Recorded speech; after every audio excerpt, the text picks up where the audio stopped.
মণ্ডপের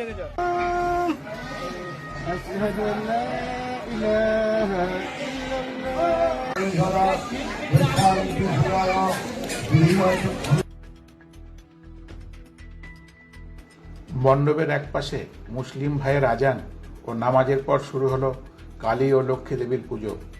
পূর্বস্থলী থানার লক্ষ্মীপুর দাসপাড়ার সম্প্রীতির এই পুজো প্রায় 200 বছরের প্রাচীন বলে স্থানীয়রা জানিয়েছেন। মঙ্গলবার বটগাছের মণ্ডপে ভক্তিভরে পুজো দিলেন কয়েকশো পুণ্যার্থী।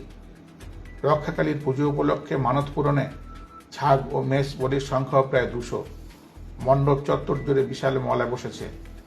নাগরদোল্লা, ফুচকা, নানা মনেহারি দোকান থেকে রকমারি মিষ্টির দোকানের সঙ্গে পুজোয় নৈবেদ্যের পসরা সাজিয়ে বসেছেন দোকানিরা।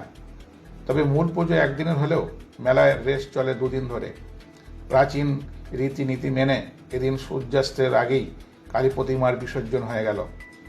ইতিমধ্যে পুণ্যার্থীদের সুবিধার জন্য মণ্ডপের পাশে প্রতীক্ষালয় করে দিয়েছেন বিধায়ক প্রদীপ সাহা।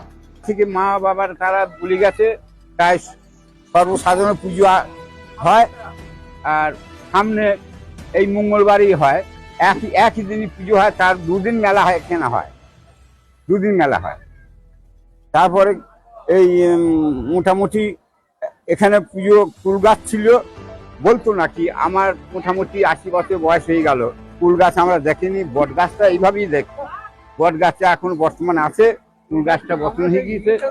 হ্যাঁ, সেইটা দেখেছি। তবে